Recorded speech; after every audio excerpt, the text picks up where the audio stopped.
This video is brought to you by Craven's Comic Books and Collectibles. Check out their weekly live show, auction, and sale at facebook.com/Craven's Comics every Sunday night at 9 p.m. Eastern. And you can check out their inventory at cravenscomics.com. Craven's Comics, for the comics you crave. Welcome to the program, Justin Chu Cary. Hey, how you doing? Doing pretty good, man. How are you? I'm doing good, man. Just got home. I just flew back from New Jersey, so I got home like an hour ago. Yeah, it's crazy. You just did 2 weeks on a movie, and you come home. First thing you're gonna do is Geek Hard. That's great, man. We are honored. We're honored. Yeah. Well, first thing I did was hug my wife and daughter, and if I have sparkles on my face, it's because my daughter's obsessed with sparkles, and I'm sure she got some on me. So. That's okay. Who doesn't like sparkles in their lives every once in a while? You know? That's right. Yeah. Right. It makes everybody look like a star. Definitely. Exactly. Oh man. But yeah, you just came off the set of As Sick as They Made Us, written and directed by Mayim Bialik. Was it like working with the cast? I know especially Dustin Hoffman was on set there.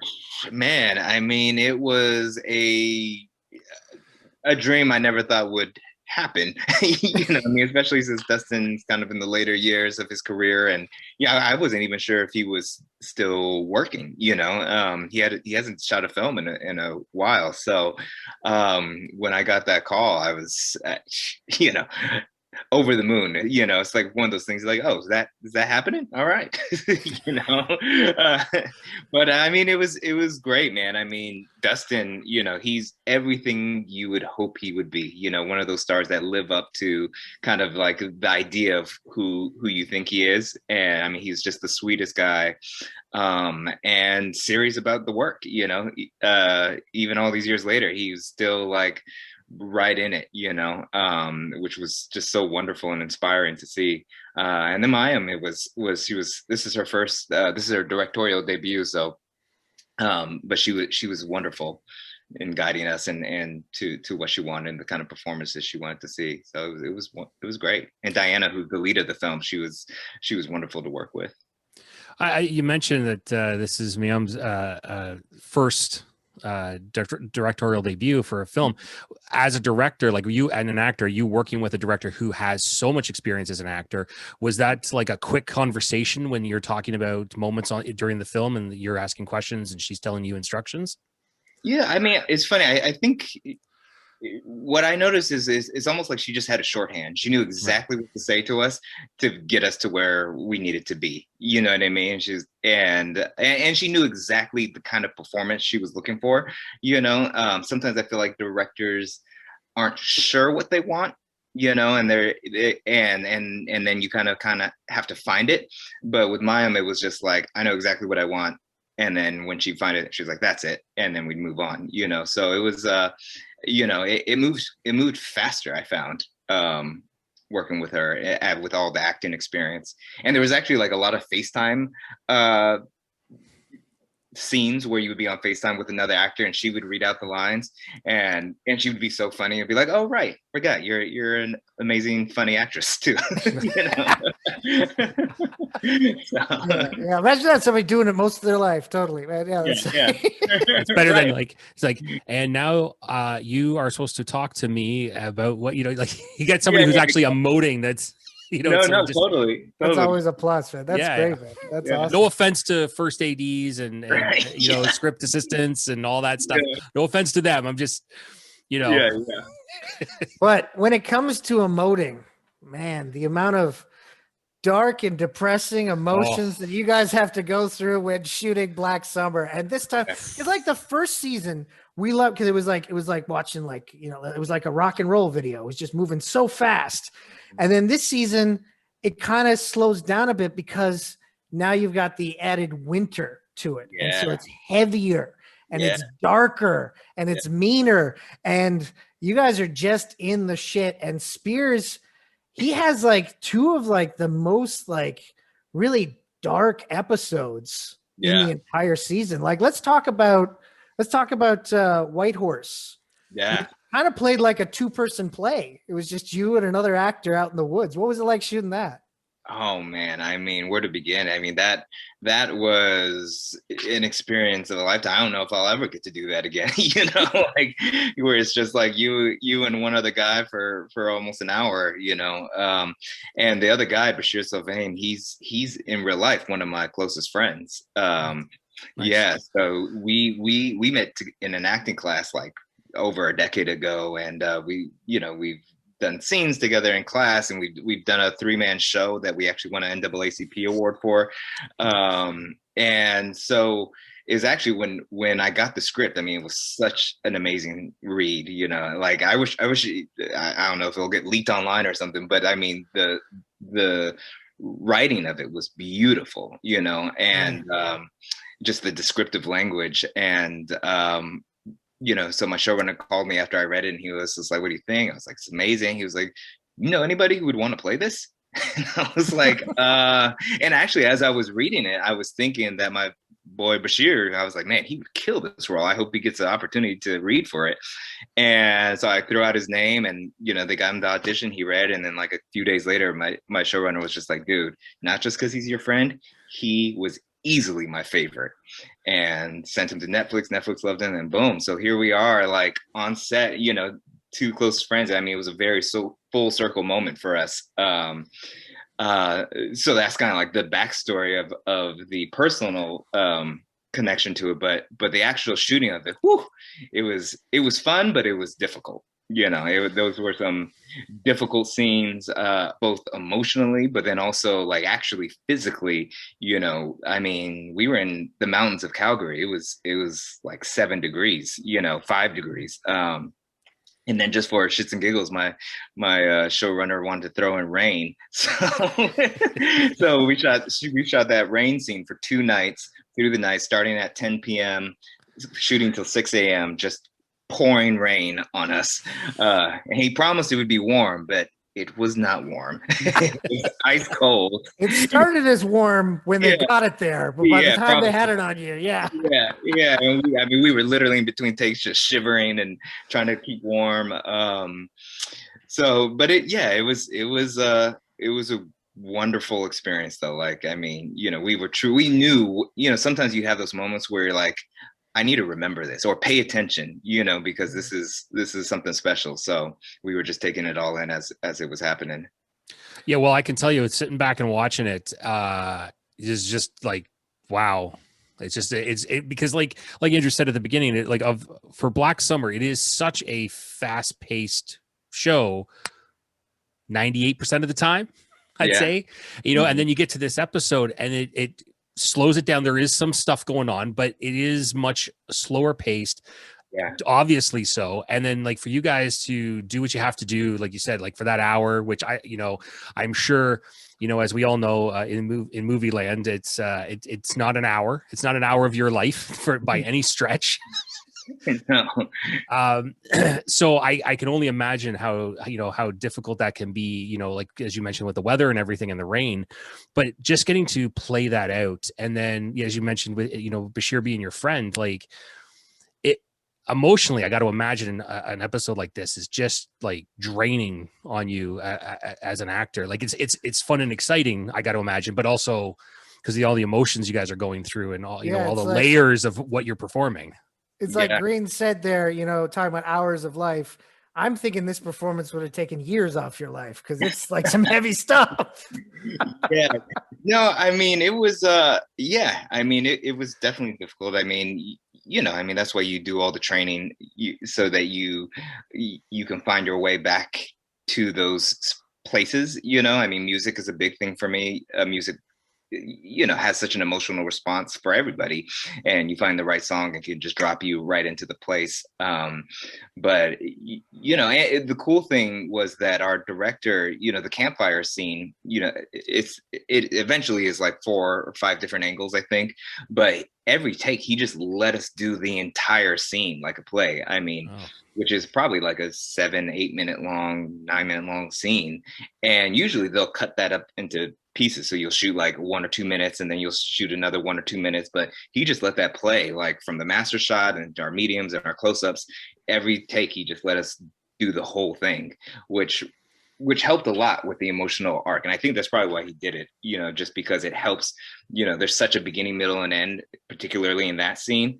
I think he knows that we have a lot of theater background. So you just let us like go from beginning to end every take. Yeah, it kind of reminded me of the scene in Jaws. It's like because it's not obviously the exact same scene, but there's something about it that idea of just sitting around telling these stories back and forth, and and then just getting sucked into believing who you guys are as these characters, and yeah, it's just something to watch. And then. But then there is some actiony moments in it. There's some running, and there's some craziness going on. It is the most dialogue heavy episode though. I'd say like 90% of it we're just talking, and then there's like a little piece where we're running and fighting the zombies, but most of it we're just talking.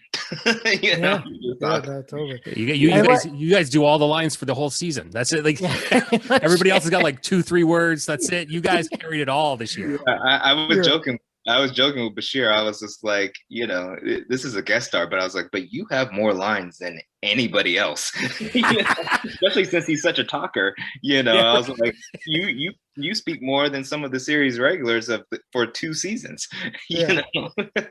Oh my God! But that's the thing I noticed though with the character of Spears is that that like between that and the other episode, The Lodge. Mm-hmm. Spears is in the dialogue heavy moments because like that's scene around the table in the lodge where it's you and Jamie and Zoe and Manuel and you guys are having that moment and the tension and the subtext and you as an audience member we're sitting there going you don't know what's going to happen. So what was it like shooting that scene? Honestly, that scene was more intense than shooting episode 5, because episode 5 is intense, but there's a lot of reminiscing, and and he wanted it to feel like John, our showrunner, he wanted to feel like, 2 old homies from the hood, and just finally getting to put your guard down and especially Spears put his guard down and finally show like some like, oh, he's just a guy, hanging with his boy, a little bit. But episode 7 was an intense thing to shoot, because especially for me, I was, we were definitely playing with the balance of like not wanting to show that Spears, he's definitely in a mentally kind of off place, I kind of made the decision when he shoots the cult leader at the end of episode 5, that was kind of his final snap, and so, and from that point on, he's a little bit mentally unstable, and so that, and then also we were playing with the tension of we want us to not know is Spears gonna shoot Rose? Is he gonna shoot everybody? Is he gonna get his revenge for them leaving him? But and then of course, like the final scene with Zoe, just getting yourself to a place of like asking, I don't know, are we giving away spoilers? You can say what you want. You can say what you want. Asking a little girl to do what she does is, it was hard. And I'm actually looking at Zoe and saying these lines to her, and she gave such a phenomenal performance. It just allowed me to drop in it. So that was very tough. No, totally. No, yeah, that was a really intense scene, and like you've got the level of sanity to work with, but you've also, as you mentioned, like the betrayal. You can feel the betrayal that Spears feels, the grudge he's holding. Because Spears kind of, he's for lack of a better term, is left for dead at the beginning of this season. No, totally. And left to his own devices. And that was the thing I found really interesting, is that you guys, you finally became a group at the end of season 1, and that group is just torn apart within the second episode, of course, in the flashback. And because of that, you guys, you've all gotten to know each other the first season. For like the first half before the pandemic happened, you guys weren't even shooting with each other. You all had your own separate stories, right? Yeah. No, I mean, especially me, I didn't see anybody for a long time. And I didn't work with any new cast member until I worked with Manuel for that last, the last for episode 7. Yeah. Yeah, I didn't even meet people until like the rap party. I was like, oh, who are you? Okay, yeah, great. You know, Oh, That man. must be so weird being on a show like this. Like it's a big cast, you know, depending on the episode and the season, obviously, but to know that your storylines are so like in this year was so focused and alone, right? yeah, Spears is on this journey pretty much the whole time by himself. yeah. And you know, like, and then to, like you said, like just not to see somebody until the rap party, and then you'd be like, oh, I finally get to meet you. You know, Yeah. No, totally. you know, like it's so different than I would assume your other experiences on sets where you're going to see these people in and out, just like even if they're just passing you on the set, like Yeah, like on Blind Spotting, you got to see the cast, right? Yeah. No, I mean, the cool thing was that, you know, I really had no sense of what anyone else was doing, you know, so because usually if you're shooting, you know, you see someone's performance, like, oh wow, he killed that, or, you know, oh, that's a great scene. And so, but I had no idea what was happening. I mean, I'd read all the scripts, but I didn't see anyone's performance. So it was cool to watch the season and be like, wow, everyone just brought it, you know, and like I got to watch it like a new viewer who had, who had no part in it.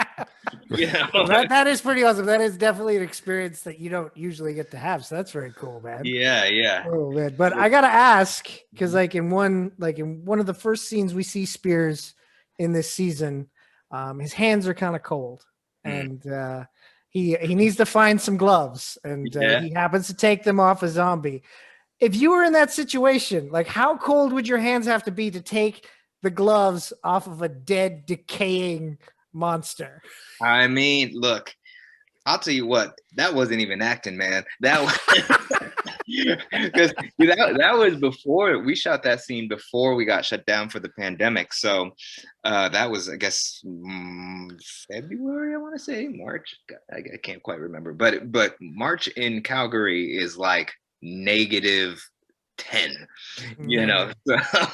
So I was feeling, you know, I'm from Cali, so born and raised. I don't do, you know, negative nothing. Never done it.